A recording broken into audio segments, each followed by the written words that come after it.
Welcome to YNC news. Turpu Godavari జిల్లా రాజానగరం నియోజకవర్గం కోరుకొండ మండలం ప్రధాన గ్రామాల్లో కోరుకొండ, శ్రీరంగపట్నం గ్రామాల్లో హనుమాన్ జయంతి వేడుకలు అంగరంగ వైభవంగా నిర్వహించారు.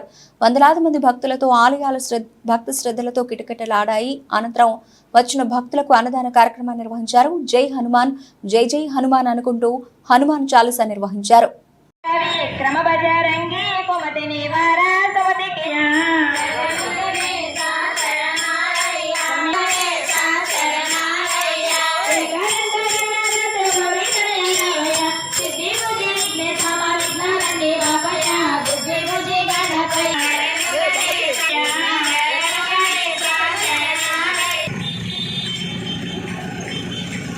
जय हनुमान जय गुण सागर जय कपि सत्रीलो प्रभु जागर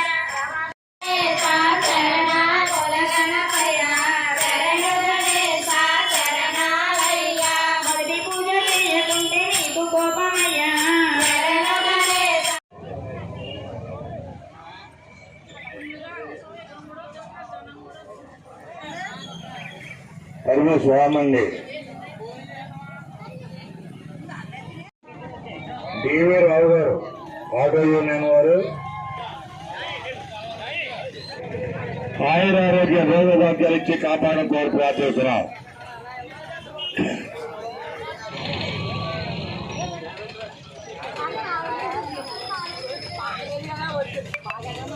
యావత్ భారతదేశంలో కూడా పోషించిపోయే రోజు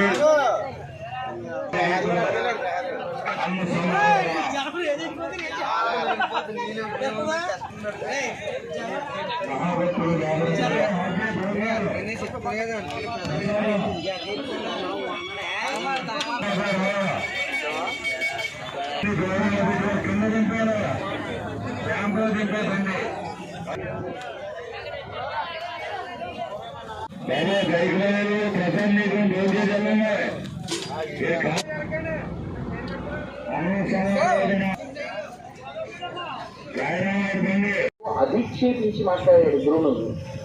అర్జునుడు ఎలా మాట్లాడతారు? ద్రోణాచార్యుల వారితో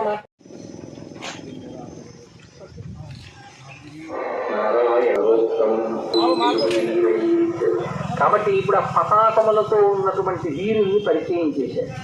ఎదురుగుండా ద్రోణు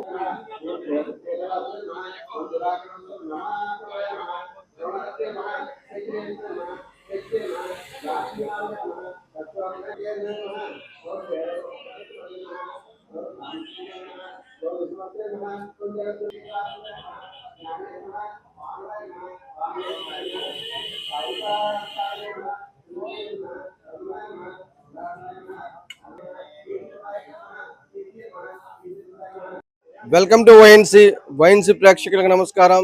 ఈ రోజు మరి రాజానగరం నియోజకవర్గం కోరుకొండ మండల ప్రధాన కేంద్రమైన పలు గ్రామాల్లో హనుమాన్ జయంతి వేడుకలు అంగరంగ వైభవంగా నిర్వహించారు.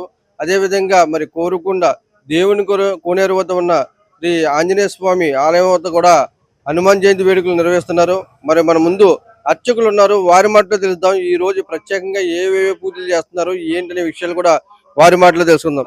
సార్ చెప్పండి, ఈ రోజు స్వామివారి హనుమంత జయంతి వేడుకల సందర్భంగా ఈ రోజు స్వామివారికి ఎటువంటి పూజలు చేస్తారు? ఈ రోజు శ్రీ అభయాంజనేయ స్వామి వారి జయంతి వేడుకలు జరుగుతున్నాయండి. ఇది కోరుకొండ గ్రామము, తూర్పుగోదావరి జిల్లా కోరుకొండ గ్రామం అండి. రాజమహేంద్రవరానికి 20 కిలోమీటర్ల దూరంలో ఉందండి. ఇక్కడ క్షేత్రపాలకుడు శ్రీ లక్ష్మీ నరసింహస్వామి, ఈయన కొండ మీద వెలిసారండి. అక్కడ దేవుని కోనేరు దగ్గర శ్రీ అభయాంజనేయ స్వామి దేవాలయం అండి. ఇది 1979లో ప్రతిష్ఠించారండి. ఆ తర్వాత 2019లో మళ్ళీ అది పడగొట్టేసి మళ్ళీ నూతనంగా ఈ దేవాలయ ప్రతిష్ఠ చేశారండి. ఇక్కడ చాలా అంగరంగ వైభవంగా ప్రతి సంవత్సరము కూడా వైశాఖ మాసంలో శుద్ధ దశమి శ్రీ హనుమత్ జయంతి అండి. ఈ జయంతిని మనము 5 రోజులు వేడుకలుగా జరుపుకుంటున్నామండి. ఈ రోజు మొదటి దినం. ఈ రోజు పొద్దుట 7:30 గంటల నుండి స్వామివారికి గణపతి పూజ, అలాగే పుణ్యాహ వాచనం, ఆ తరువాత సహస్రనామార్చన 1000 తాములపాకులతో అర్చన, అలాగే 1000 అరటిపళ్లతో అర్చన, ఆ తరువాత మన్యు సూక్తంతో స్వామివారికి ఎంతో ప్రీతికరమైన మన్యు సూక్తంతో హోమం జరుగుతుందండి. ఆ తర్వాత నవగ్రహ హోమము, రుద్రహోమము కూడా చేస్తారండి. ఆ తర్వాత పూర్ణాహుతి, నీరాజన మంత్ర పుష్పాలు అలాగే ప్రసాద వితరణ కూడా జరుగుతుందండి. కాబట్టి ప్రతి సంవత్సరము కూడా ఇక్కడ ఈ ఉత్సవాలు చాలా అంగరంగ వైభవంగా ఆలయ కమిటీ యొక్క వాళ్ళ ప్రతి సహకారంతోనూ వాళ్ళందరి సహకారంతోనూ కూడా అలాగే గ్రామోత్సవంలో ఉన్న భక్తులందరి సహకారంతోనూ కూడా ఈ ఉత్సవాలు చాలా అంగరంగ వైభవంగా జరుగుతాయండి. కాబట్టి ఈ స్వామిని దర్శించుకుంటే తీరని కోరికలన్నీ కూడా తీరుతాయండి. అలాగే ఈ రోజు స్వామికి ఎంతో ప్రీతికరమైన జన్మదినమైన శనివారం కూడా కలిసి వచ్చిందండి. కాబట్టి ఈ రోజు తేనెతో విశేషంగా పంచామృతాభిషేకంలో భాగంగా తేనెతో విశేషంగా అభిషేకం చేశామండి. ఈ కార్యసిద్ధి హనుమానికి తేనెతో కనుక అభిషేకం చేస్తే విశేషమైన తీరని కోరికలన్నీ కూడా తీరతాయండి. కాబట్టి ఈ స్వామివారిని దర్శించుకుని తీర్థప్రసాదాలు స్వీకరించుకుంటానని కోరుతున్నామండి. సరే, ఈ రోజు మరి ప్రత్యేకంగా ఇళ్లలో ఉన్న వాళ్ళు కూడా హనుమాన్ జయంతి వేడుకలు జరుపుకుంటారు. వాళ్ళు ఇంటి దగ్గర ఉండే వాళ్ళు కూడా ఎటువంటి పూజలు నిర్వహించుకుంటే బాగుంటుంది? ఇంటి దగ్గర ఉన్న వాళ్ళు వాళ్ళకి వచ్చిన గోత్రనామాలతో, అంటే ఇంటి దగ్గర చేయడం అంటే మేము అర్చకులు చేసినట్టు చేయలేరండి వాళ్ళు. కాబట్టి వాళ్ళు అష్టోత్తర నామాలతో సింధూరంతోనూ అలాగే తాములపాకులతోనూ కూడా పూజ చేసుకుని తీర్థప్రసాదాలు స్వామికి ఎంతో ప్రీతికరమైన అప్పాలు వడమాల అలాగే ఆ రెండు కూడా నైవేద్యం పెట్టి స్వామివారికి భక్తి శ్రద్ధలతో పూజిస్తారండి.